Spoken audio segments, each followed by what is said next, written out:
MovieHaus is a monthly podcast from myself, Alana Pierce, Ryan Haley, Elyse Willems, and James Willems, where we talk all about movies. The show is supported entirely by Patreon. Huge thank you to our supporters over there who also got reviews of the anime Perfect Blue and the movie Boogie Nights as part of the extended episode that is Patreon exclusive. They also got a version of this episode that is just completely unedited. But whether you support the show on Patreon or not, we appreciate you being here and we hope you enjoy the episode.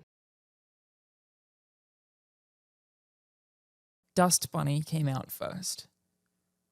Thoughts? So we haven't seen Dust Bunny. No, there's no real way to watch it at this moment in time. We've been trying, and it's just not. There's a $15 YouTube Really? purchase. Really? Oh, that didn't come up. I was to find searching for it and that didn't purchase, come and up. it wasn't coming up anywhere. Okay. Well, I don't know. Wait, is it It's we like give could you spoil $15 Dust Bunny. and then you give us your illegal well, it's copy? funny because you said we were going to watch, like, hey, let's talk about this. So I also was trying to figure out how to look at it, and it said there was a thing that was like $15. Did you watch Frankenstein again? This is I different got Frankenstein that you thought was. I swear I did this same Again? fucking thing a again. different Dust Bunny. There's a movie called Bunny that came out this my year God. in 2025 about a gigolo that has, and it's shot kind of like in a, Safdie Brothers kind of like crazy way and stuff. And then I'm like, this the movie? And I'm like, when's this girl supposed to come up with this Dust Bunny? And then then there's a guy that comes in that looks kind of like Mads Mikkelsen that like they like knock out and he's like asleep on their apartment floor for a while and they think he's dead. So like, oh, this is going to get crazy and turn all different. Anyway, I watched about 45 minutes of this movie, Bunny. It was kind of cool. I recommend. Wait, so did you see Dust Bunny? I ended up then being like, fuck. And I ended up, finding Dust Bunny. Okay. What did you think? It's awesome. Dude, it's so what the good. fuck? It's that was so so cool. good. It just looks amazing. It's a visual treat. Yep.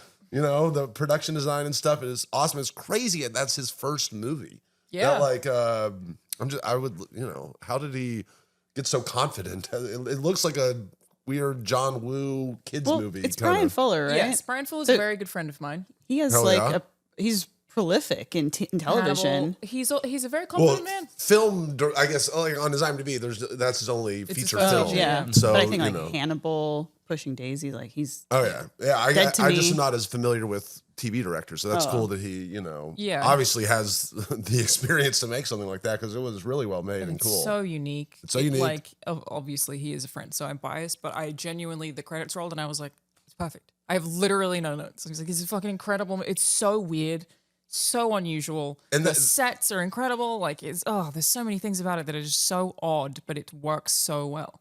I feel like a lot of people have like conceptual ideas for the subgenre of hyper violent kids movie. You know, like I've had a couple in my life where I'm like, oh, that would be a fun one, but no one wants to make that kind of thing. But this was a perfect execution of just like I have this weird idea, that's a coming of age kids movie, but also like a hitman movie. It was cool So good. from beginning to end. Also, the lead actress, the girl, I don't know how old she's, 12 maybe? I'm so bad at guessing the ages of children.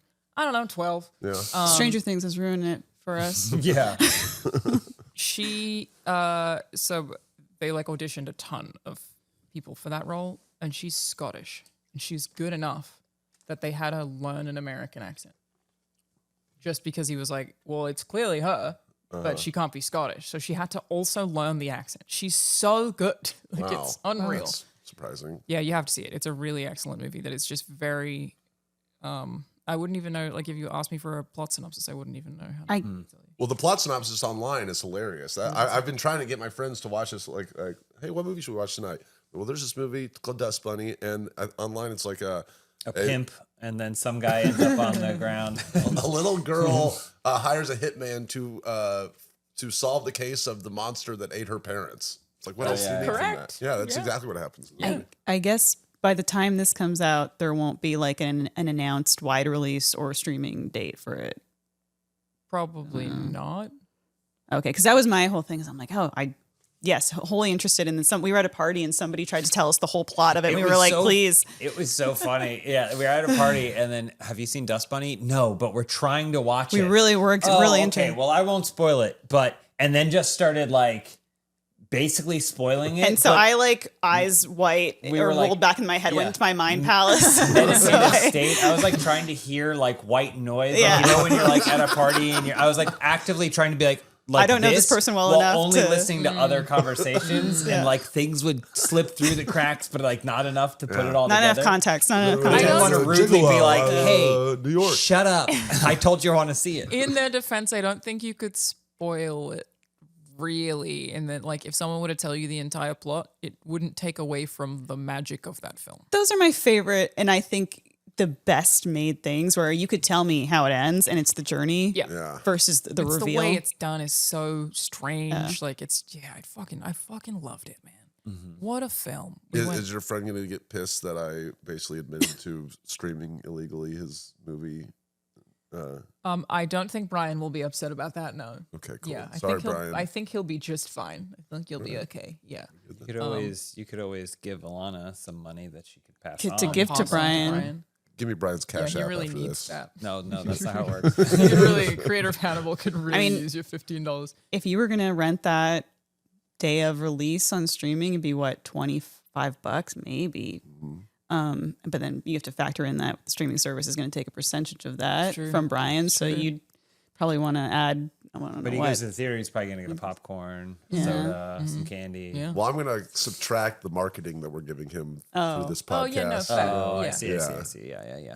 Exactly. I did invite him. Yeah, I'm also going I to charge him texted for the and asked if he time that wanted it took come. me to watch Bunny, the 2025. Yeah, that's you fair. should ask Actually, him he owes you money at this That's what I'm point. saying. Yeah, Brian Fuller should be paying you. That's It really would- good point. You did mention that you had invited him to come. Yeah, sorry. It would be great if he was like in the couch this whole time or something. Yeah, he gotcha. Teach you to pirate my movies. This is completely unrelated to this podcast, Great. but I looked across and saw the PlayStation 5, and I went to put a disc in our PlayStation 5 for the first time in, I don't know, 1,000 years yesterday, and I put it in upside down because I have no idea which is the right way up in a PlayStation. And I was like, oh, I think our console's upside down. And I was like, the fact that I don't know, this is the worst designed so console goofy. Yeah. in the It's history so of consoles. goofy. It's a shaped. choice. When we went to wherever it was that we escaped to when the fires happened, I took the Xbox and similarly never put discs in it. And one night we were like, we should watch a movie or something, and the internet wasn't working. And we were like, hang on, I think there's maybe a movie in there. It was Masters of the Universe. So it's the only thing we were able to watch. Yeah. So we took some gummies and watched Masters of the Universe. It was Perfect. great. It was great. Perfect. No notes. Well, you get a new one soon with Jared Leto. Ugh. Fuck yeah. Skeletor? Skeletor, Right? baby. They're doing that? Yeah. Wow. We're doing this. Doesn't he like not make money at the box office? Like, isn't that a thing that just keeps happening at this point? No, I don't know. I don't know. Morbius, but people are going, looking back, Morbius did okay. Yeah, I don't know. Wow. I saw Zoe Saldana has become the second highest grossing actor of all time. So it's Scarlett Johansson, Zoe Saldana, and then Samuel L. Jackson. Is it Avatar? Yeah. Yep. And Guardians, I guess, I always Avengers. feel because it's Harrison Amelia Ford Perez. was up there for a while, right? Yeah. Yeah. Not working enough anymore. I don't feel like that counts somehow. The fact that Samuel Jackson is just a bit part in all the prequels, and therefore he's the highest grossing. And in all the Avengers movies. So he's just Right. shows Yeah. up all the time. It counts, but it should count for nothing. Get out of that. Yeah. Single black man. I Get think off. Jack Black's working his way up there, but I don't think Anaconda did very well. And my biggest problem with Anaconda to begin with was the whole conceit of it being this group of friends that want to remake this movie that they loved when they were kids, but it's like 58-year-old Jack Black and Paul Rudd. And I'm like, they were in college when this movie, like, they're Yeah. Jennifer Lopez's peers. How does this work chronologically? And I was listening to a podcast with Paul Rudd, and Anaconda, he's promoting it. And that very thing came up, and I was so happy it did, because he's laughing and he's like, well, the first thing you have to do is suspend disbelief over these 40-somethings ? Yeah. But yeah, it's unfortunate because I saw that movie coming out over Christmas, and I thought, oh, this would be such a fun movie to go, like a comedy, and didn't do well. Yeah. I don't see think it, people though? saw. Did you see it? I really wanted to. I was excited about the premise, the meta premise of Yeah, it all. it should be looked fun. cool, but I didn't even know it came out until some friends were talking about it over the weekend. I think it was just a really hard movie to sell people on the premise on when like if it was Glenn Powell in that movie, if it was Yeah. people of our Yeah. demographic. Really, you think it was the casting? I mean, it has two of the biggest. I think the casting is guys likable. I ever. think it's their age, and you're trying to point to the 1997 movie of Anaconda and say these people when they were kids loved this movie. Yeah. I was gonna say I talked to someone who has seen it, and I guess that is not a big part of it. It's Oh. more like, hey, remember Anaconda? We are making Anaconda, and then, but I guess the downside to the movie is that it abandons it almost immediately. Oh. Like it doesn't play. It's not like Tropic Thunder where like the conceit is there and they're like, oh, what they don't Yeah. even realize or whatever. This stuff, it's like no, they immediately realize something's gone wrong, and then it just becomes a Survival mediocre action. Yes, Snake survive movie. against a giant snake movie. Huh. So For me, it seemed like just that that's one of those movies that the Rotten Tomatoes score or whatever fucked it at the end of the day. Because it's like if it had been good, if everyone had said it, if it had good word of mouth, I feel like it would have done better. Yeah, the friends that I have who were talking about it said that their kids loved it, which they were surprised by, but that they found it, I guess, I don't know if they used the word boring, but that's what I took away from it, like that they found it dull in some way. I heard all the best parts from the trailer. Makes But- sense. I haven't seen it yet. That's our review of No Anaconda. judgment. None of us have seen it. That we have not seen. Lock it in. it. We're on Rotten Tomatoes, right? yeah, Our opinions yeah, are of course. officially validated Yeah. against their scoring That's system. right. As they should be, yeah. Cool, We cool, probably could make that happen. I don't know that I want to, though. We've only given a score once, and it was for Frankenstein. Otherwise, I don't know, it's vibes based. Whatever. The Park Chan-wook film. No other choice. No other choice. How was it? I have not seen it. I want to love all of his movies, Yeah, you know, he's and they all obviously look amazing, and this one is no exception. This one looks really cool, but I just thought it was just. I'm curious to know what you guys, you know, ultimately thought, like how much you loved it or why you loved it, because I was just like, okay, the acting kind of was whatever during it, and then the overall like point of the movie, the logic holes in this movie, I feel like are like ginormous a little bit. Interesting. I don't know. It just didn't overall work for me. There was a couple really cool sequences and scenes that are crazy, but I don't know. What did y'all think?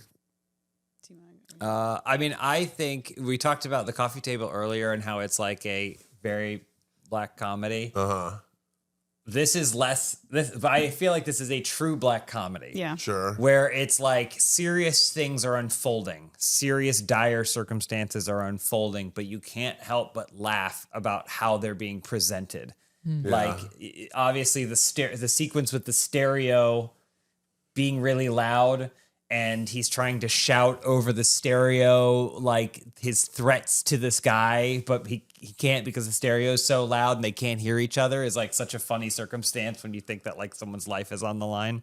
It's interesting that you felt like you didn't think it had too much or like the impact or the I would be curious to hear what the holes are if we can talk about it without completely eviscerating it for anyone who Spoilers. hasn't seen it Yeah. or Alana, like, you know, like, but Well, it was kind of what I was saying. Just the logic, his initial logic of going on this thing. It was very like madcap in that way. Yeah, which I didn't like. I liked it at Mr. first. Magoo. Yeah, it was kind of just stupid. And I'm like, But to me, I kind of chalk that up to the desperation of a desperate man going Yeah. to just bizarre lengths because he felt like he had no other choice. yeah, that's to me. Yeah, that was the point of it. It was like it's like watching people battle over scraps, like literally fighting over scraps, such that he's a member of an entirely dying industry, desperately clawing, willing to do anything he can for like a little bit more of that career, which he thinks defines him, but he has this other whole aspect of his life at home, which is more about who he like, and that he's sacrificing for that because he thinks. I think it's a great commentary on how everyone is like noosed by the corporate culture of our world, and you know. And he's going to such lengths for something that might even only exist now for maybe another 5 years. Yeah, he's like, it's like imagine you're willing to sacrifice everything you have for like a nickel. But it's because the nickel is the most valuable thing you have. You have to look at it and go like, wow, how bad has things gotten that you're willing to do all this horrible stuff for a nickel is like what I think the whole point of the movie is. And so, you know, that's why I appreciate that it has levity, like in some of the situations, because if you just made a movie that's that, you're like, oh, I just want to like, this is so miserable. Like, this is such a miserable flex. I thought the performances were incredible. I really liked the performances. I thought it was maybe some of his best acted film. I always forget that lead actor's name, but I have such my biggest frame of reference for him is always as kind of a sinister villain adjacent character. Like I Saw the Devil or a very dark role. Like I Saw the Devil, The Good, the Bad, the Weird. Like that is kind of where I first saw him, and now it's burned my brain. I guess he's in Squid Game too, but like I thought he was so funny in this. Yeah. It was a side of him I had never really seen. I don't mean to shit on the movie that bad. I really did like it overall. But he is one of those, it's like 10 out of 10. Yeah, ranking it in his filmography, like kind of where would you place it? Well, I mean, yeah, it's no old boy is first and foremost. And, you know, I also think like, I compare it to, this isn't his movie, but Parasite, you know, has similar social class things going on. And I thought that was just so much more effective to me and just the nuances of the plot and stuff. And well, that's specifically interesting because I was thinking that I was like, man, the Korean class commentary in both films, especially with, I think like some of the best parts of Parasite are the heist parts, where they're doing the same thing. They're doing ridiculous shit to get those jobs. I'm like, man, it must be real rough out there. Real hard to get work. Yeah. Well, it's funny, you know, the no other choice part, because this is also part of the commentary where it's like, be like, you know, you have other options. You can go do this, you know, like he's like, paper is part of me. Like I have, you know, slaved in the, so it's almost like it's a point of pride thing too. It's like, I think that the no other choice title is satirical. I liked how much they said it in the movie. That sounds silly. Yeah, I did too. I guess like I think a lot about the millennial experience where we were told that you do this thing and then it will carry it onto this thing and it will make this thing possible for you and you will get to do this, this, and this. And that's really a lie. And I think he was somebody that he invested his whole life in this one ideal. And once that glass house comes shattering down around him, like, who is he? What is his identity? Is interesting to think about. Yeah, I guess to me that is kind of an obvious commentary that I find less interesting, where it's like, all right, yes, like slaving away just, 9 to 5 at this corporation doesn't care about you is stupid, a way to live, or to put all your eggs in one basket and that's all you care about. But so I guess to me, it was like an obvious commentary that like, and I would, when the crazy stuff would happen, I'd be like, this is funny. Intellectually, I think I like this, but I was never like, man, I'm like on this ride and it's awesome. And like, I don't know where this is going to go. It's like, the one thing I was like, actual spoiler alert, but like, well, actually, I don't know if we want to. I was going to talk about the ending of the movie. Oh, you know what I mean? I don't know. It's fine. We don't need to talk about it. But it was no Handmaiden for you.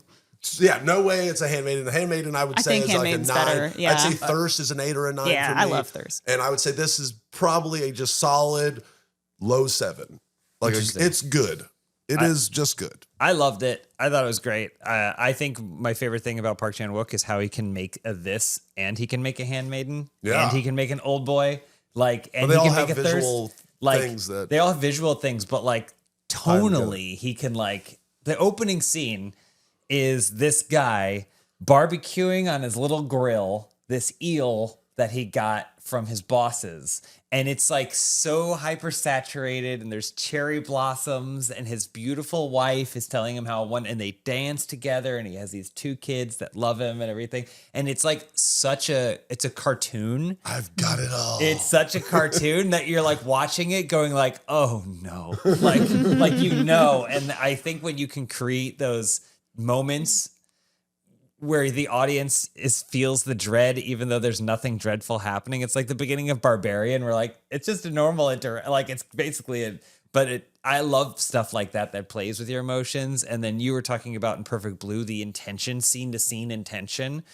This movie is filled with that, where not a single scene ends without transitioning out into the next thing, and the way it sets things up. So yeah, it's this guy. He's got this beautiful life, and he works at a paper factory, which is when you see the visuals of the town, it's like paper factories, Like it's the primary economic driver of this Korean town for some reason. But he works at this paper factory. He's been there his whole life, and he's basically giving a speech to the bosses that is, listen, paper's my life. The people of this town know paper. I know you got bought out by this American company, but that's not how things work here. It's a people first company. And so I'm fighting for like all the rights, and I'm just a manager here, but I'm not going to let you tell me that I have to cut all my friends' jobs so you guys can make an extra penny or whatever on every piece of paper sold. All this stuff, this big speech, and then it goes like vroom, and then you realize he's just rehearsing it for like 3 of his other little buddies or whatever. And so you're like, oh no. And then when he tries to give the speech, it's like a complete failure. And so I'm like, I love that stuff. It's so funny. And, ultimately he finds out that he's on the chopping block too. So his perfect life is, I just think it was really, really funny to watch things kind of crumble away. It's very similar to Parasite in terms of what it's trying to Messaging and say. themes. But I would be like, hey, you don't necessarily want to dig through a lot of the filth of some of the harder questions. Watch Parasite, because I feel like it's very straightforward and it's fun, mostly fun. If you really loved it, you should check out this movie, No Other Choice, because it explores those same themes, but deeper into the bedrock of what is it with like maybe a less satisfying, funny answer, I think also coming off of Decision to Leave being the last movie I saw from him, which I was a little bit lukewarm on, maybe that's why I was more inclined to like this one. It's definitely better than that one. I did not love that. I would say that's less than mid tier. Do we think it's weird that he made a movie called Decision to Leave followed by No Other Choice? Great I point. hadn't thought of that. I don't know. What's Great next? point. Much to consider. Yeah. This is part of his Choice trilogy now. Yeah, or his- We'll have to review the Choice Revenge. trilogy. Yeah, his agency trilogy. It goes, I can't decide. I don't know. What do you think? That's what it's called. But yeah, so I loved it. I thought it was great. I look forward to seeing it. I haven't been able to yet. I hope I Highly can. recommended. Yep. I got a ticket for Avatar. Oh yeah. What the fuck happened? You did go to see Avatar. I did. I went to see Avatar. Oh, you did. And then I left after the Odyssey trailer. Are you kidding me? I don't have a ton of time right now to be like seeing movies. I'm watching a lot of This stuff is at her home. plan the whole time. She's like, I got my Avatar ticket. To go see the Odyssey trailer. I'm watching a lot of movies at home because then I can do other stuff while I'm watching not them. going at all. But I really, really wanted to see the Odyssey trailer because the teaser looked awesome and I'm so pumped for it. So I was like, just gonna go see The it. idea, so the idea of the funny. lights going down and the movie starting and Elyse going like, well, that's about my time here, getting up and leaving the theater. So you guys saw the 6-minute Odyssey. I have not seen I that. definitely Wait, did you see Avatar? No. Oh, okay. I'm sorry. I thought you saw it. I think Ryan's the only one who's seen Yeah. it. I sent him the text right. I was like, I'm not seeing Oh, that. okay. What the Okay. hell? I this want is a to- movie podcast, and this is the ultimate movie. I want to see it, but when you make something that's 3.5 asshole long, Yeah. like, I'm not going to be able to find time to do it. And I don't have shit going on, and I still can't find time to do it. If it's just like I feel like watching 3 hours 1.5 in a cinema movies. is a big ask. At home, it's different. 3 hours in a cinema. Yeah, it's crazy. A long time. Sorry, Plus the 40-minute. Now we got a 10-minute Odyssey thing beforehand, 30 minutes of trailers, a Coca-Cola commercial that is feels like an hour long. Like it's just gonna be for fucking ever. Well, you just bake that in. You know there's gonna be 25 minutes of trailers. They so say you, that. I did this when I Always went to go see late. Marty Supreme. Start time was like 6:50, and I was like, I'm not leaving my house Yeah. until 6:55. Right? Then missed the movie? drove to a movie theater, okay, however long, 10, 15 minutes, sat down, went to the bathroom, sat down, previews hadn't started. Really? What the Yes. fuck? Well, what time were you sitting down at? Like 7:02. That's crazy. Nothing had started. Nothing had started. I sat down and then they were like, and now the lights go low, AMC, blah, blah, blah. And then I sat through all the trailers. Holy shit. Oh my god. Wow. Insane. All right. Insane. Wow. So anyway, Avatar. How was it? Odyssey, 6 minutes. Can we start with it? Well, we can. How's the trailer? The trailer's pretty It's awesome. I incredible. can't wait. I can't wait to see wait. it. I think that one, every movie needs to start putting their 6 minutes before it. No, the tickets up for sale a year before. You know, I think that's Has a he smart already done marketing. that? They Yeah. did it 7 months ago or something, and it's selling out theaters all over the place. Yeah. So you have built-in demand. All of a sudden, it's like, wow, I don't think He's I don't kind of think the that only works one who for can do everybody. that. I feel everyone like. needs to do that. No, I don't Why? think that Why works. would you not? Because you're work. not even allowed to book the theaters. Christopher Nolan is allowed to go, I want this date. Okay. Tom the Cruise only is one. allowed to go, I want this Bullshit. date. Yeah. It's That's just probably a good point. IMAX too, I guess. It's well, only the IMAX either showings, way. right? I thought the trailer looks cool. You know, I'm curious. I have a weird like Oppenheimer. I was like, yeah, this is cool, you know, but like I mean, this is one of the oldest, greatest stories ever told. That's why I'm excited. It's got to be awesome. But was it better? Was that 6 minutes better than Avatar 3? No, it was not. Okay, go on. Avatar 3 was cool. It was.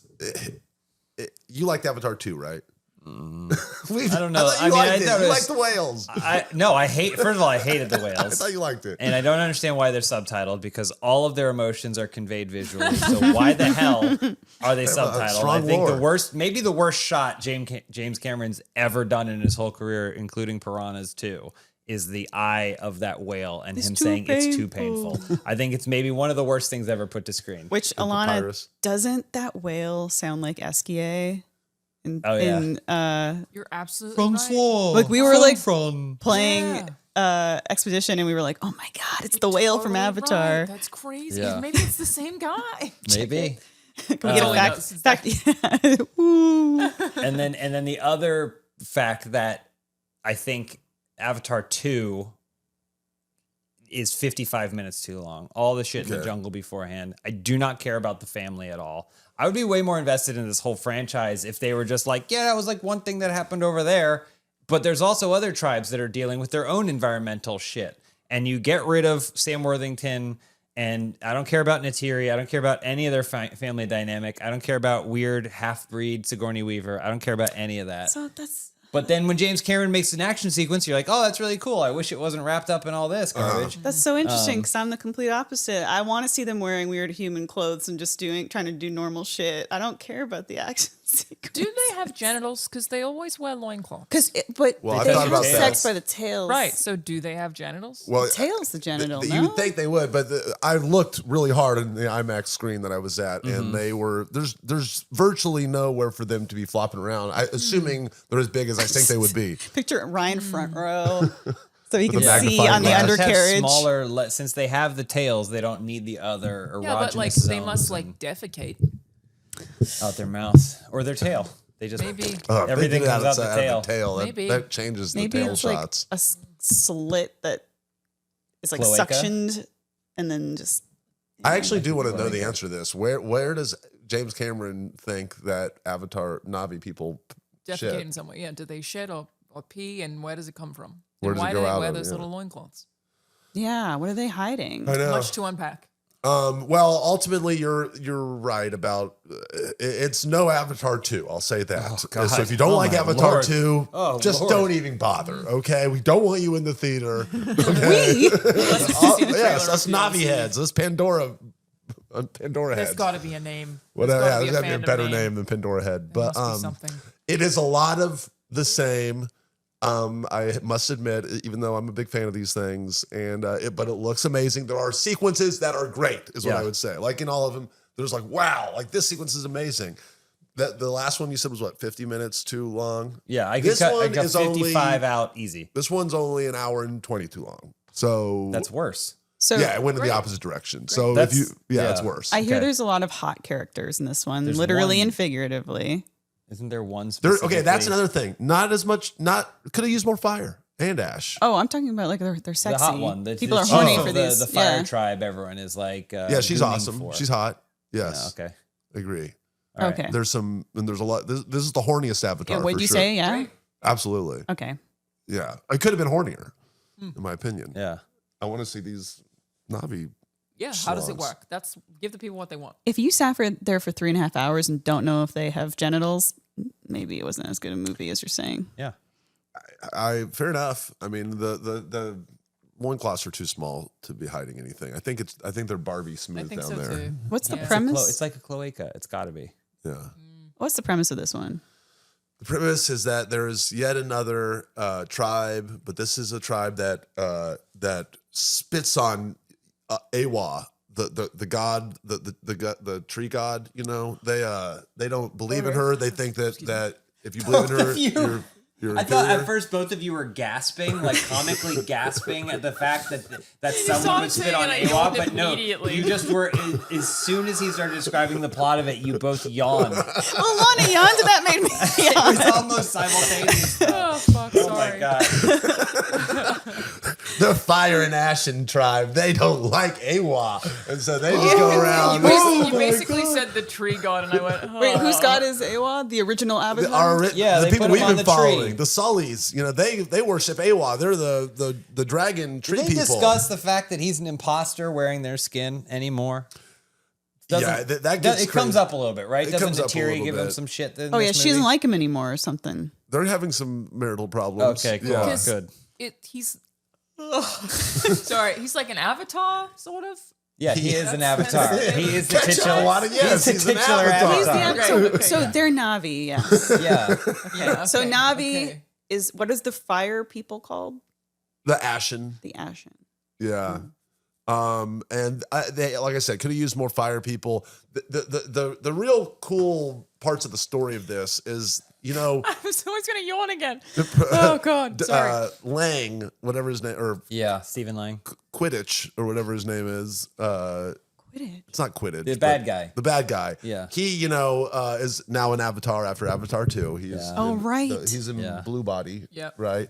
And then it's the cool parts is him trying to infiltrate the Ashen tribe as like being like, hey, you know, you follow me, I'll give you guys weapons, do all this cool stuff. Tired. They should have moved on. Armed all these people. I agree that it's kind of like it was so much more of they should have completely left. Yes. Either Pandora or done a whole new thing. Just not like, all right, new tribe, new kind of slightly cool or different avatar. It's a stuff. planet-sized moon or whatever, right? Right. Like, so they should have just been like, yeah, the first one's in this, but like, this is ultimately a movie about environmentalism and being one with the world that you have and what it's like when you go to a place and you fuck with that place. So I'm like, you should have just done the first one was like, oh, this military invasion to try and get unobtainium, whatever. They fought back.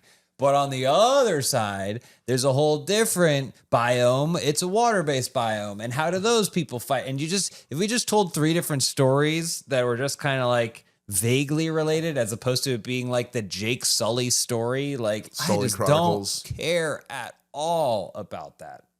At And all. this will not change things, I will say. How's the unfortunately. baby? When the whale in the second one comes up and goes, "How's the baby?" I'm like, that's what the whales think. They go, "How's the baby?"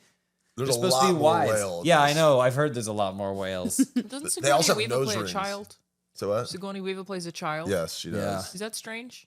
Yes. Yeah, and 'Cause she's like Jesus too. she's a child because she also goes like, it's Sigourney Weaver going into a mic going like, "Oh boy," it's like if I was gonna play a kid and, "Oh geez, wow, I'm a little boy," and go, "You're not fooling anyone." Which we also watched Aline, the Celine Dion biopic, where the director, writer, producer, lead actress plays Celine Dion. She inhabits all these Oh roles. no, she plays Aline. She plays Aline. And then she plays her when she's like 12 years old, too. So it's like the 50-year-old director's face. It's just like a Summer Heights High com- version of superimposed Celine upon. Dion. Yeah. But like it's a tiny body. But she's And doing then it. her She's face. like, "Oh wow, do you have a French accent?" And Is it it's supposed to be funny? Not really. no, but it's Weird. deeply unsettling, and I don't can't wanna see recommend it that. enough. Choice.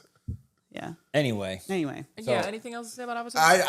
I feel like You were I'm upset not with gonna us for not convince seeing you. it, and I this is just how feel you feel like about it? you gotta. I want to. It's required. You know, it's mandatory. Why? $1 billion. You'll lose your cinephile card. card. $1 billion, Yes. and the people who love it most cannot explain for the life of them with a gun to their head why. I think some outlets gave it a really positive review score. It Really? looks cool, and there is some cool stuff that goes on. But yeah, as a 3 hour, 15-minute movie, you got to really make every one of those minutes count for me to not. Were you bored curse at you all? at the end? What? were you bored at all? No, it moves. but there is certainly a part where you're like, wow, this movie is long. And then also, yeah, like 2 hours go by and you're like, we have a whole nother movie here, basically. And I saw a James Cameron interview. I don't know how recent it was. Well, he did a podcast with Michael Biehn that's really funny because they do not give two shits. They're just talking about everything as open as they want to. They're like, David Fincher, I almost gave him a call. I was pissed off or whatever. Yeah. But I don't know if this is that interview, but James Cameron's so honest. oh yeah. It's like sometimes he'll be like, this actor said that. Full of shit. Didn't Yeah, happen. yeah. Like He did it about Arnold. Yeah. But he was giving an interview. He's like, I was trying to write the script for Avatar 2, and I just couldn't figure out how to get through that exposition in the beginning. It was so many pages. I had pages and pages. I needed to get through it in 4 pages, how to explain what Jake Sully was up to, what the planet's been going on. I needed to move through it, which, first of all, in Avatar 2, it takes 50-something minutes. So he failed. He objectively failed. But he said he was walking through Century City and saw a newsstand and saw WGA magazine, and it was 10 tips for getting through your exposition. And he was like, that's incredible. I can't believe what karma. So he bought it and he went home and he opened it up, and it was, the whole headline was 10 tips from James Cameron on how to get through exposition. Oh my in God. tight ways. And he went, God damn it. So yeah, he never learned, I guess. Isn't there like a famous story, Mario Puzo, I'm going to butcher his name, but like author of The Godfather, that like he had written Godfather and then he wrote the screenplay, but then he wanted to take a screenwriting class or something to become a better writer, but then the class was just like teaching based on his writing, and he's like, no. Yeah. It's so funny. The idea of James Cameron seeing a headline and then being like, I got to get this magazine is crazy. But I kind of appreciate the lack of ego in that he saw a magazine and went, I'm this prolific Hollywood director who's made blockbusters, but I'm going to get this to figure out how to get to my... Yeah. We watched the Terminator 2... Terminator 2D. 2D ride video last night. It's like 6 minutes. I like, only watch things that are 6 minutes long. It was like a interactive, like, I don't know what park it was at. Universal, Was right? it Universal? It had to have been. There was a Universal park where you'd like go into a theater, and then, but it was like a whole video that was if you were there from the POV. And yeah, because they filmed a bunch of stuff. James Cameron filmed a bunch of stuff with Linda Hamilton and Edward Furlong, who's kind of way too old. He's like in between, like he's like slightly older John Connor, and it presupposes that they go to the future to battle Skynet in the future, and so they filmed a bunch of stuff. But then it also has like a 3D screen that you're sitting in watching in an amphitheater, but then live action actors come out and run around choreographed with what you see on screen. So it's like Arnold's face close up, but it's actually just an actor wearing sunglasses, like firing a bazooka that causes something. It's pretty cool. Like watching the elements interact was like kind of fun. They don't do them like that anymore. They don't do them like that. Well, now we don't even get the boulder at Indiana Jones anymore. Because it injured that such guy. a bummer. Oh, come on. How many rolls does it? It rolls off one time and now we don't get it anymore? ridiculous. Oh, build the wall slightly higher. Don't get rid of it. Build that wall. Yeah, that's the one wall I want. The one that keeps it on there. So recommend, don't recommend Avatar 3? I know no we already recommend. asked this, Probably and I know for you that not. I keep yawning. But Go on. what is it about? It is about their battle with the Ashen people. Why though? What are the Ashen people trying to do? Yeah. So what it's about is it's Jake's the Sulis, okay? They're like, shit, the humans are gonna come back and catch us, right? And we're here with the water people, like in the last one, but we need to get out of here so we don't we don't want the humans to come back and fuck up the water people. So we gotta get out of here. Okay. But oh my god, there's like merchants that Why are come. the humans after them? Like in the first two, because Jake Sully is like, they see as like the symbol, like we got to kill their Jesus. Do they still Okay. want the unobtainium?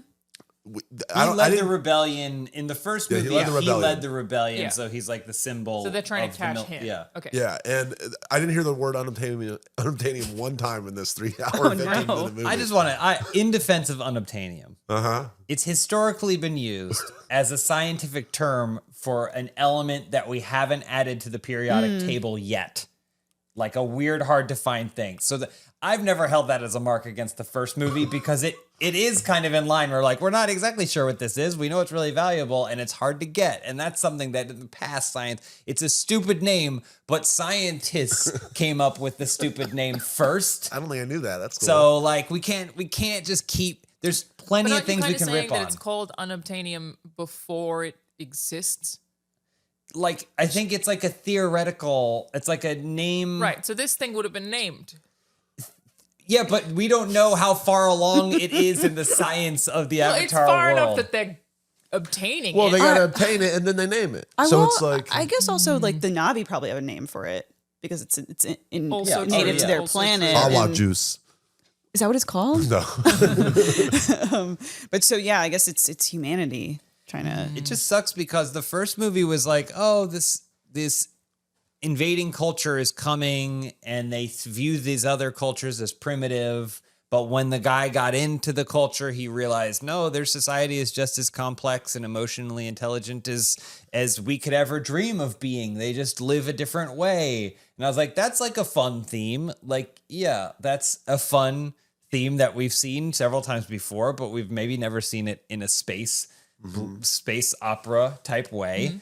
So I never held that against the first movie. The problem is we get a second and third movie now where the theme is hopefully that guy from the first movie can be okay and protect his family. And I was like, I don't care about that guy. Like, he was just a vehicle to give me the more important He was an messaging. avatar. He was an avatar. Thank you, Elyse. Oh my! Maybe that's what James, shit. the full, the aristocrats will be when he goes. He shouldn't be important. Like, he shouldn't be important. That's the whole point. That is true. He should be the opposite of important. Everyone else should be more important than him. I feel like get Sam it. Worthington always is that in all his movies, though. He's the Just least important important, guy. interesting thing. Sorry, And they Sam tell us, Worthington. I like that he seems like a nice dude, Yeah. but every single movie I'm in, I'm like, why you? Okay, so in Fire and Ash, they've escaped the blue people because they're worried that the humans are going to come looking for Jake Sully. Well, they're with the water people, and Yeah. then these merchants come, and they have these giant, they look like sea calf. What do you call The it? crabs come back. They're like manatee. They're flying Yes. manatees that have like hot air balloons. Okay, and they sell stuff that they found around Pandora. And so then they're like, Jake Sully is like, okay, man, like, hey, oh, and Spider. Do y'all remember Spider? Of course. Yeah, of course. I Of remember course. Spider. Spider is the biggest part of this movie. How old is he now? He's the same age because they had to film all of Spider's stuff so that way he wouldn't age out of the movie. So Spider, he has to have oxygen to live on Pandora at all times as a human being. And so then, but he's constantly like running, his battery's running out. They're losing, he's like having all these close calls with his oxygen tanks. So like, they tell the merchant people like, hey, can you take this human guy? We'll pay you some money and you take him away. We need you to go save him. I think I'm remembering this correctly. Great. And then the families, all the kids are like, no, we're not going. You can't send Spider away. So then Jake Sully's like, okay, here, how about this? Let's all go on a family adventure, and we'll bring Spider to his new. We'll go send him to a new home. Holiday Road. Yeah, and we'll go with the merchant people, and everything will be cool. So then they're leaving the water people. They're going with the big merchant people, and then they get attacked by the mean fire people who don't give a shit about AWA or any of the communal stuff about Pandora. And so then it's like, oh my God. Then they get separated from everybody. So then they're on their own. And then it's about them kind of, but the fire people saw that they had a gun and they were like, ooh, what is that? They're like, we want that power. And like, especially the fire lady. So she's like we have to go after that family and go get their powerful weaponry. Hot Fire Lady is pro-gun. Very pro But gun. it's just like one gun. They just want one gun, because they're. But then that's when Quidditch or whatever, Stephen Lang, he sees them too. He's like, I'll give you all the guns, baby. Just me and you. We'll rule Pandora. We're gonna rule over the humans too. Like I want to. He basically wants to be we the just mean need Jake guns. Sully. I'm not watching the movie, but watching you describe it, I'm like, why does this matter? We covered this because Spider needs oxygen. No, but like the course. gun thing, like we already saw a conflict where the humans brought the most advanced technology in the world and lost to a culture that knew its environment. Yes. So why are we retreading this? Well, we're inversing it. You're getting one of the Pandorians to now have all that love the firepower of the humans bring, and they're trying to become what they are, you know. So and they're fighting the other nice So Na'vis. the problem is it makes it feels like it kind of raises the question of maybe the humans were right to come to Pandora and fuck shit up, because Dude. ultimately it looks like the people here don't have really much control over what's going on anyway, so fuck them. I'm not even kidding. A huge lesson in this movie, if I was like, what is the moral of this film? The thing it is, violence is the answer a lot of the time. Like right. you can't just be a pacifist. If you are, there's gonna Yeah. be people with guns that come and fuck you up. So you either fucking fight or you die. Honestly, not a terrible message right now. Hey, I'm just, Jimmy County might be onto something there. so that's what the movie to me I learned. It's just All right. like, hey, if Get it there's going. bad people around, you go fuck them up first. Yeah, I feel like we've all learned a great lesson today, which is do violence. If someone's coming for it, self-defense violence, not Which again, all right with it. hey, I'm not. Not a terrible time. Depends on the context. Depending on the context. You said it's a 7. Uh, You'd give it a 7. I would give it because of the amazing visual effects. It just gets bumped for an 8 for that. So, but if you're looking for an amazing, well put together story, you know, this might not be the movie for you. How about Marty Supreme? Let's go! Hour and 20 minutes into this thing. Let's talk about Marty Supreme, the reason we're here. Well, we were here for Avatar. Let's be. We did. Well, I think I'm we here for just. Avatar. I was here for the You're Odyssey. here for the 6 minutes of minutes. Odyssey 6 minutes talk. Odyssey trailer. Was it actually like a trailer or is it a sequence? It's a scene. It's the Trojan horse washing or being dumped on the beach, and then the Trojans taking it. I gotta get me a ticket to Avatar. That was really cool. No, so cool. just walk in, walk out. Damn, Yeah, iconic. Yeah, what did you guys think of Marty Supreme? Who's seen it? I've seen We it. all have. At least I you haven't Anyone seen else? it. Okay, Oh, Elise. James, what did you think? I'll find a time. we were like, I was like, you know what, I'm gonna try and see it. So then I said, screw it, we'll get 2 tickets, and she was like, I'm gonna see how I'm feeling, and you weren't feeling. No, I had stuff I had to do. But you were like, my desire to see it is not so strong that I'm actually gonna go. Well, I had to work on stuff. Yeah. I probably should have worked on stuff too, but I still went. Excuses. But yeah, so then I came back and I basically walked in and said, it was really good. And he whispered it. I whispered, it's really good. I was like, Timothée Chalamet's great. That's basically what I did. Club Chalamet.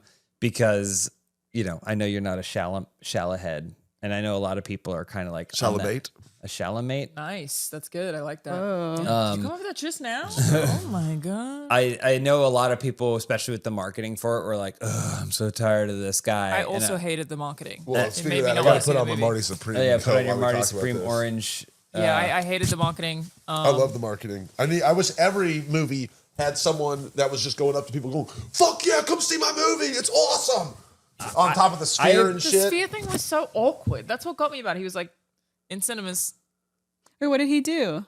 he stands It on starts top of with the a sphere. close up of him on the sphere, and he's like, Marty Supreme coming out December 25th, and then just zooms back, and then he's on the sphere, and he's just like, yeah. like the Las let's Vegas go, sphere? woo." Yes. Yes, Oh. the first person to be filmed on top of the sphere, I guess, for But Marty Supreme. They don't like mute the mic, or they just keep the mic rolling, so like you keep going back and back, and you just keep hearing him being like, all right, let's go, Marty Supreme. I've not seen this. It's funny. yeah. I just think that maybe the marketing was just they were like, let's just get in your face. It And I'm worked. like, okay, you could have also like, this movie's great. And you could have just emphasized how great it was. Yeah. Right? Said they were like Timothée Chalamet all the time, everywhere. Yeah. So, But it worked, so what do we know? And especially considering how everyone in the cast is awesome. yeah. Like, there's not enough awards to Even give the out. weird people in the cast. All the weird people that were in the cast. Yeah. I said to Elyse, open the opening credits, because I didn't really know much about it. I knew table tennis. I knew Timothée Chalamet. I knew Josh Safdie. But the opening credits said Penn Jillette. And I was like, oh, wow. Okay, I'm gonna go see this movie. But here's the thing. I was like, oh, Penn Jillette. And I was like, oh, okay, Penn Teller? Jillette's Is Teller in it. involved? No Teller. No Teller.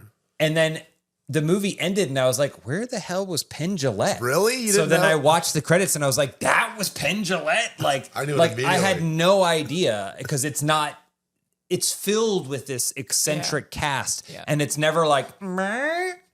It's like, no, there's a purpose. I have a purpose for you in this movie. I want you to be this character, or I want you to do this thing. And you're like, yeah, that's Well, now I'm fucking great. interested. Well, his was such a weird one for sure. But also, I had, I'd seen what he looked like in recent years. Like he's lost a lot of weight and stuff. So I feel like if you're a Penn and Teller fan from 20 years ago, you would maybe not recognize him. Does he still have the long pony? Not really. No. I'd say pretty unrecognizable. But I mean, there's like the Fool Me or whatever. I've seen their show where they're like, oh, do a trick, yeah. and if we guess how you're tricked. So I've seen him. Is he skinny in that show? He's gone through weight loss. So but I know what to expect to look Gotcha. like, and I just completely missed it. But I think that's how a lot of the movie is. There's like it's just moving, and I love people are comparing it obviously to Uncut Gems, which makes sense.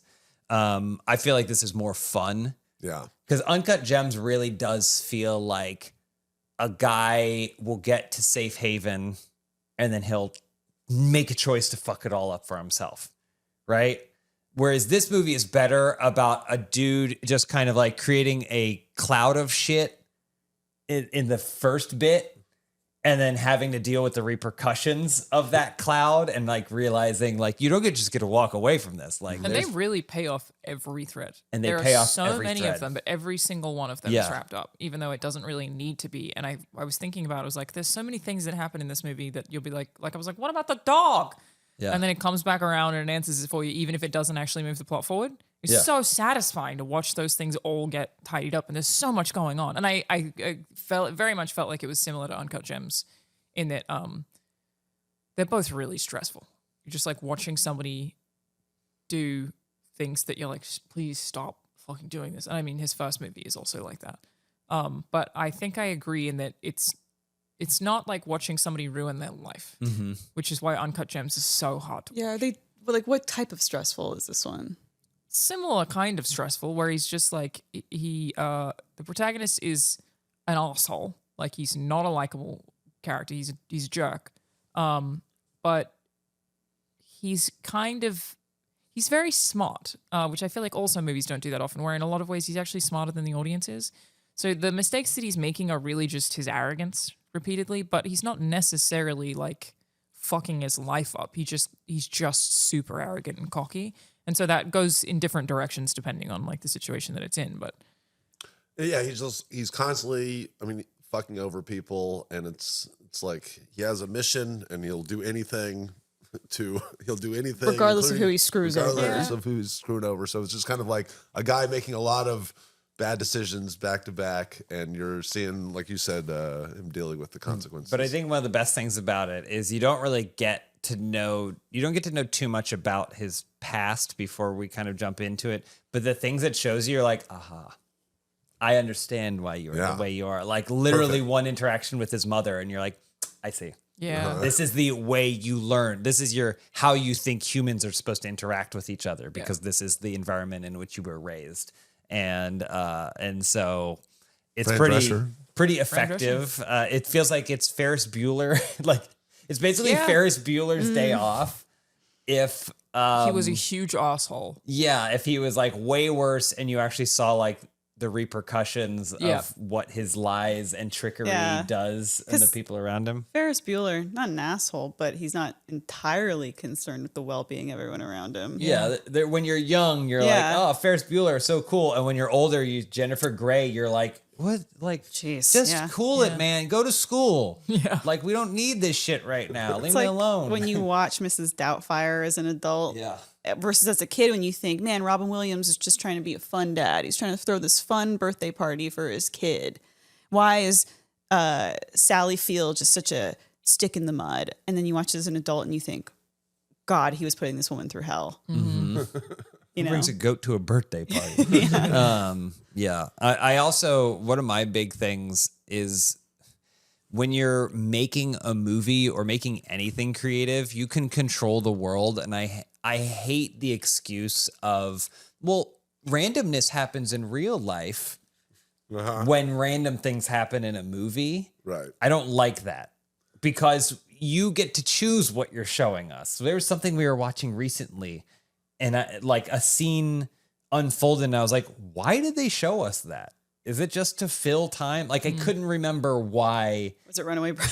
No, I don't think so. It might have been like Welcome to Derry or Stranger Things or something where I was like, what was the point of that scene? Like, what did we learn from it? And you go, well, I don't know. Something. And you get, no. This movie doesn't waste any real estate. It understands that if we're going to introduce something, it has a purpose. Yeah. We've thought of why it's in this film. There's a location that has a purpose. There's a prop. There's everything has a purpose. And super tight. And so when those purposes are fulfilled, it's really satisfying. It's like a Rube Goldberg machine. Yeah, but, you know. But it, like I always find just making my own stuff. Yeah, like you want to have your tight script, which they clearly have some semblance of an outline of a script, but then, you know, you want to keep it loose so that it feels natural and stuff. And they're great at just doing that. Robert Altman, John Cassavetes, like it feels kind of like a naturalistic documentary that you're just happen to pick up, but it's all in service of a story where, and yeah, sometimes it just feels like a random scene because we're just capturing life here, but it's really just expertly crafted to be able to have all of this madness. It feels like the chaos of real life, but it's like telling everything, you know, matters and it's telling a story and whatever. Because a lot of it is improvised, apparently. Like they were talking about how like they have a script. Mr. Wonderful. I've listened to every Mr. Wonderful interview of this thing because I just find his participation in this fascinating. He's a huge Shark Tank fan, but he was like, like it's like a 40-60 mix of like what was in the script and then just our improvised lines and stuff, but they use the dialogue they does pick the feel perfect really ones. organic. Like, I'd buy that for sure. Yeah. Pedestrian question here. Is Marty Supreme like the nickname he's given as a tabletop player, or does it have any meaning to? Know. It's the name of the ball he wants to sell, I believe, right? His character's not named Marty Supreme. No, it's Marty Mauser. That's Marty Mauser, but I thought that was kind of his nickname in the ping pong world. That's what I got out of it. Maybe, but it's specifically because like even the logo like he's trying to sell a ball that's branded, a table tennis ball that's branded after him.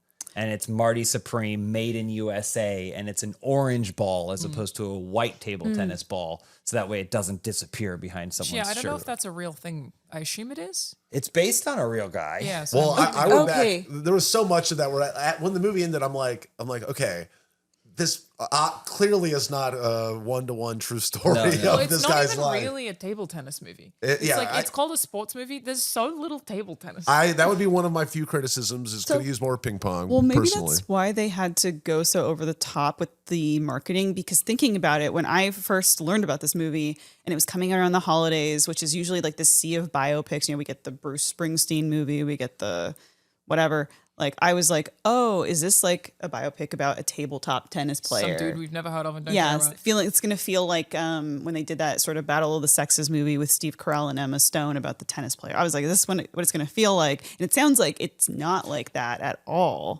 It's barely about table. Yeah. It's a Boogie Nights. Yeah. It's the same way Boogie Nights is Caper-like. about a porn star. Yeah. This movie is about a table tennis player. Yeah. And the same way it's historical, this one is similarly historical.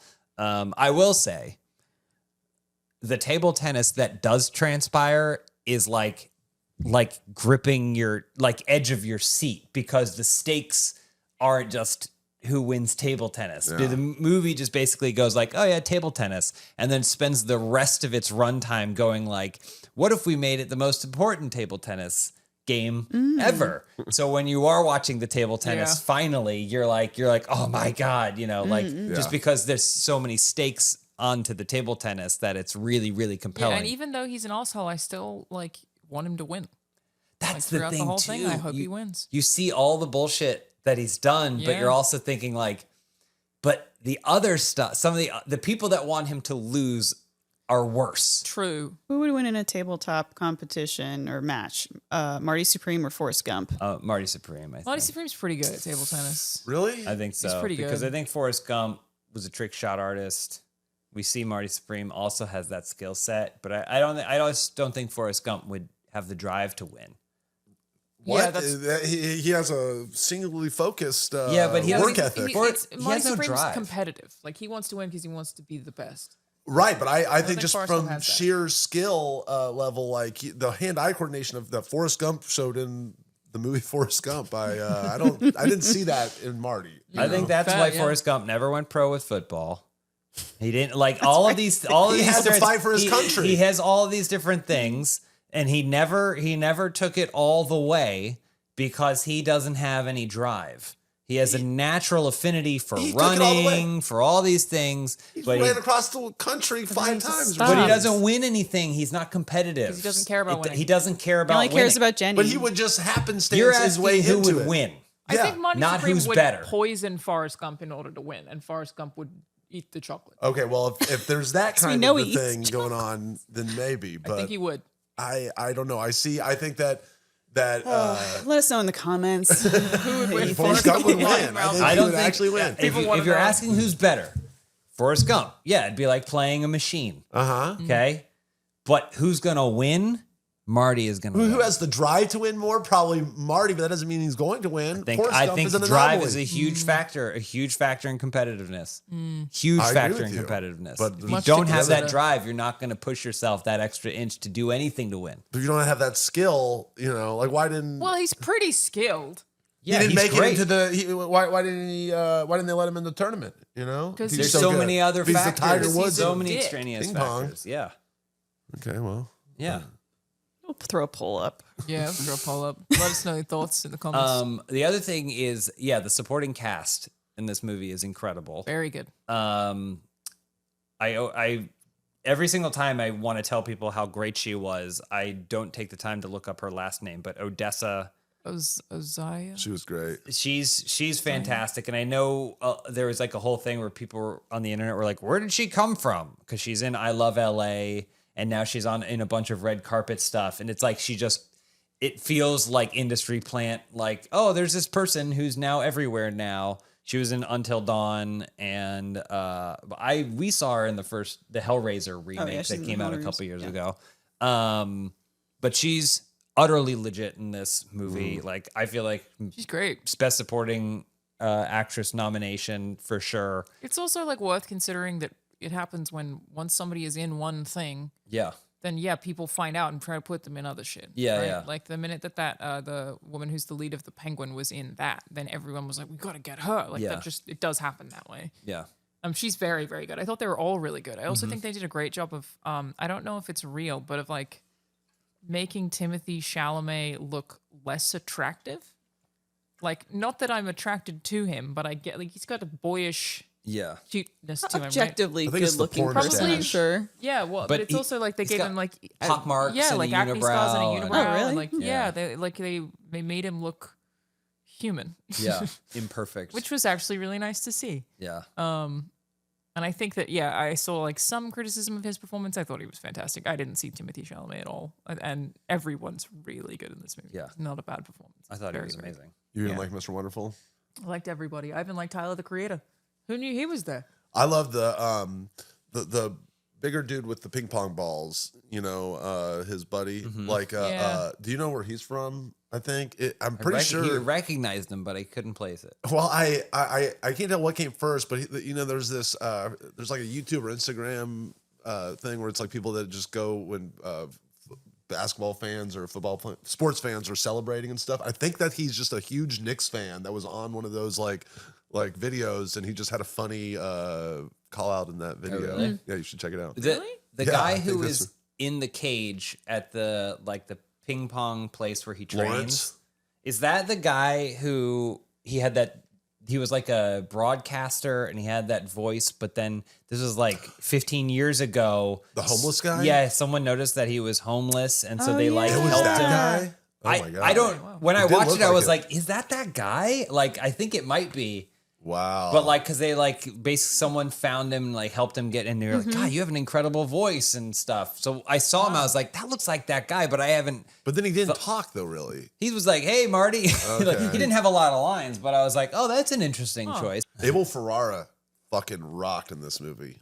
Who is that? Well, he's an awesome filmmaker. He did like Bad Lieutenant, and But which character? he's the one with the dog. Oh yeah, no yeah, way. yeah.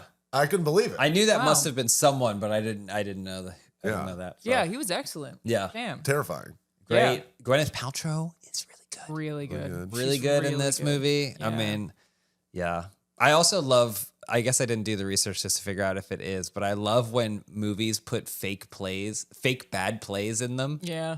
Like they're like, all right, we need to write something that looks like a play that's terrible. Yeah. And you're like, well, how can you convince me? Like, I'm only gonna see a fraction of this, and like, there's one glimpse of it. You're like, oh god, that play is terrible. It's the worst thing I've ever seen in my life.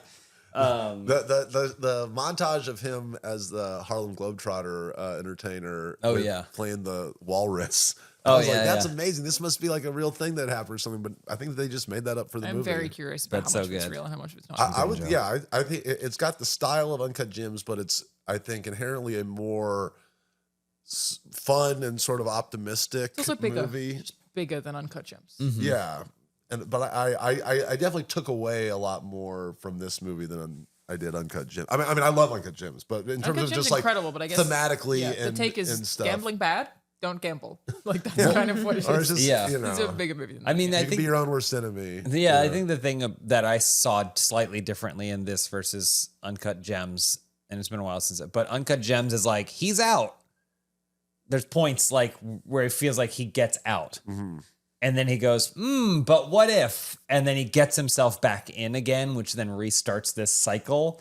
Then he gets out and then he gets in and you're like, stop getting it. Like you're begging for him to just stop getting back into the frying Such pan. a hard movie to watch. Whereas this didn't feel that way for me. It felt like he was like, basically the ship was leaking and he plugs up one hole and then something comes out over here. So then he does this and then he's using his toe. Like, to me, it felt like he was constantly trying to stop one flood as opposed to, oh, I finished this. All I need to do is this. Nah. And then he gives up, like it felt like there was this.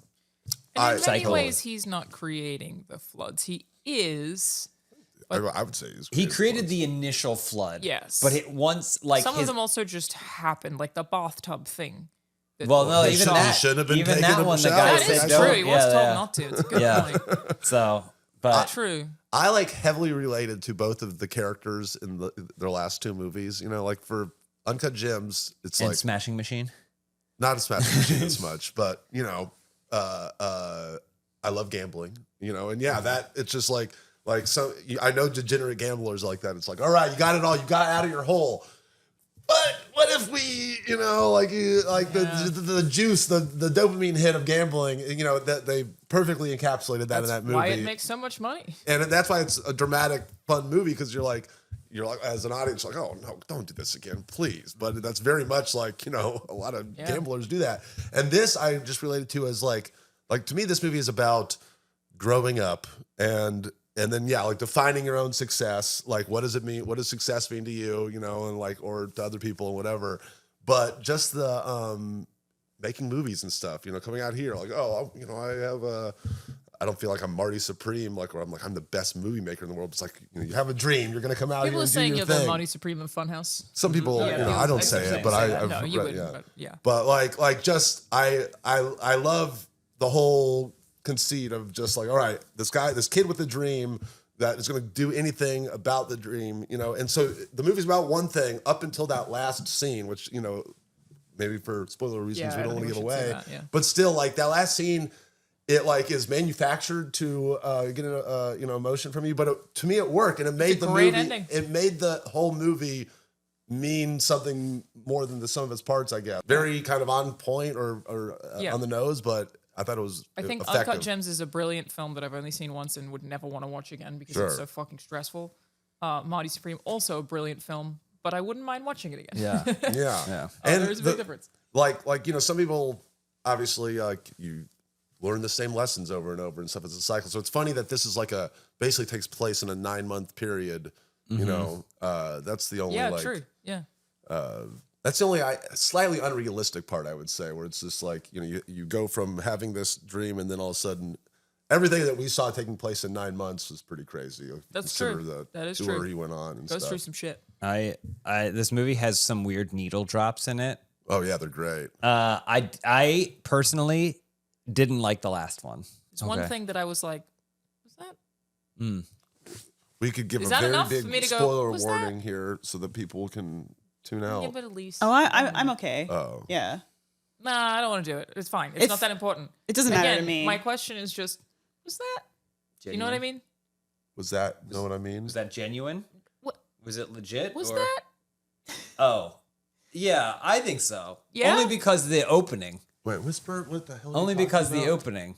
I feel like it must I have wanna been. know. I feel like yeah, it must because of have the been opening. because of the opening. Yeah. The opening I feel like is what makes it explicit. So Yes. so you're not watching the whole movie wondering. That's what I think. I agree with what Yeah. you just said. And that opening, I don't know how fucking to awesome. elaborate on my question without also giving things away. I'll just say there was the reason I questioned it was really there. Was It's fine. I can't. I think that Leonardo DiCaprio is going to lose to Timothée Chalamet at the Oscars this year. you think? I think so. I I don't think they're both going to be nominated, They will both be nominated. and I think Timothée Chalamet is going to win. Well, Timothée Chalamet I guess definitely it has a hype, it's a marketing campaign. It's not an actual. and its but- marketing campaign. Has And been so better. there might be a bigger marketing campaign that might turn the tide. But I think on else just could on possibly a do purely subjective acting in this movie, they're both fantastic performances. But I think over Sam Worthington? over Sam Worthington, yeah. Well, no, let's not. I really liked Brendan Fraser in Rental Family. I didn't see I would that. hope that Okay. he would get nominated again, but I don't know that he will. I don't know When that did the- they put the Oscar noms out? no February. Yeah. Oh, okay. February. Yeah. So what will be the front runners for performance? You're right. 100% performance? these two will be. Sean Penn. Oh, Sean Penn for Best and- Supporting. Best for Supporting. Best sure. supporting. I'd be curious if we see Sean Penn and Benicio del Toro both nominated from One Battle. After Yeah. I Another. think they're all going to get nominated mean, for that movie. The Rock was definitely jockeying for Smashing Machine, but I don't think No, that's going to happen. I think gonna happen. Leo and Timothée Chalamet for Best Actor. I could see Michael B. Jordan, maybe. I could see them trying. Oh yeah, Michael B. Jordan. I could see. Yeah. I could Let's do see Odessa Yeah. getting a Best Supporting, Yeah. and then them trying to push Gwyneth Gwyneth. as Best Actress. Yeah. They're all really good. Best Supporting Actress. She's not in that movie enough. But they Yeah. do what it does. There's no meaning to it. So I could see That's them true. trying to push Odessa into supporting Train Dreams, I wonder if Joel Edgerton, Joel maybe for Edgerton, Train yeah. Dreams. Pamela Anderson for The Naked Gun. Should give it to her. should get. Ethan Hawke for Blue Moon. Didn't y'all see No, Blue a Moon? friend I of do mine love just Ethan saw Hawke. it. It's great. and thought it was it's really a really good. good movie. I mean, Frankenstein, they're going to. Oh yeah, Oh, there'll yeah, probably be I some know. Frankenstein. Do we think Eddington is going to get anything? I saw haven't it, seen watched it. it. No one saw it? Oh, man. You know I what? gotta What's the check runtime one on out. that movie again? About 3 hours? Yeah, fuck you. Maybe Brendan Fraser will get nominated. Yeah, I mean, so much of it is the hype of the movie at the time of the Yeah. Right. of the thing. But Yeah. I'm curious. I'm trying to think of other performances. Channing Yeah. Tatum and Ruth Man. It's pretty good. Yeah, they won't nominate that movie though, because it's not like that's. I guess if there's nothing else, but there's like such a specific Oscars. bar Yeah. That I don't think Roofman has. James shopped at that Toys R Us that he stayed at. Oh, Well, great no. point. I take it back. It was in Charlotte. It did sad. take place in Charlotte. We started Roofman. We didn't. Sorry, get very baby. far. Oh, sorry, baby. Yeah. Okay. She'll probably. Yeah, I don't know. That's Ava Victoria. Ava Victoria. Yeah. Ava So Victor. good. Yeah. Yeah. In terms of Best Picture, do we think Marty or One Battle will I think be- One Battle. I think I One think they're Battle, going to do yeah. this. Is going to be the Paul Thomas Anderson year where he's Yeah. going to get Best Director, and then One Battle's going That'd to be win. cool. Yeah.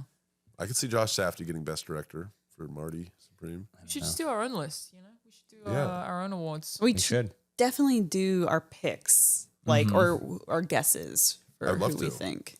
Yeah, gonna we might win. be able to. Well, yeah, we could record one right after the Oscars noms get announced. Yeah. It's February. That makes sense. James, what have you been up to? Where can we find My suspension has been lifted. I am go. legally allowed to wrestle, professional wrestle again at you? Why did you MPW. get suspended? It's a long story. I don't think it's very fair, but basically, I got paired with a tag team partner that is a loser and wanted to hug me after we lost a tag team championship match. I was not interested in celebrating a loss and maybe hit him with my finisher. And then the general manager, who I'm not sure had any right to do it, wanted to make an example out of me, suspended me for the rest of the year. But it is a new year, so I am wrestling again at MPW. And I don't have any baggage. No baggage dragging me down now, so I can do whatever Good, I want. When do you have a date for your next? Well, it'll probably by the time this goes up, I'll have wrestled. So this This is is scheduled for. the 4th. I'm wrestling on the 9th.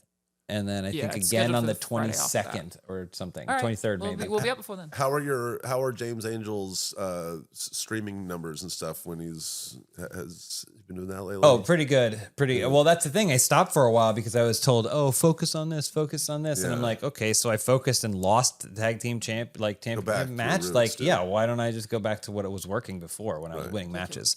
So that's what I'm going to do. Hell Appreciate yeah. it. Love Yeah. it. So there you go. Elyse, what have you been up to? I guess the Answer for It podcast would be the Yes. thing I would suggest checking out, which you can listen to every Tuesday. It's a comedy podcast disguised as a trivia podcast. And we talk, it's basically just probably 2.5 people with undiagnosed ADHD spiraling off on like random tangents and Yeah. things. But By the yeah. time you're listening to this, there might be a Patreon that you guys can support us at Oh, cool. potentially I don't know. if you enjoy the show. But yeah, Answer for It. Yep. Answer for It podcast. Sweet. Ryan? You can find me in the upcoming Chris Pratt film Mercy. We sure about I couldn't remember what it Released was. Are we in sure about that? IMAX 3D. You might be able to find me in the background of some of the surveillance footage. That is what you should look for. Yeah. So go support Mercy. And I would love for you to do the press junkets for Mercy. Like somehow get on the list. We could fake do them. Yeah, I think you should do your own. no more questions. Do you get any residuals or kickback from that? We'll see. I don't know. That's a no. All right. Hey, we'll find out. Who knows? Oh, well, thank you for watching Movie House, everybody. We will see you next When month. we see you, Yeah. We love we movies. love movies. We love movies. Great, good stuff.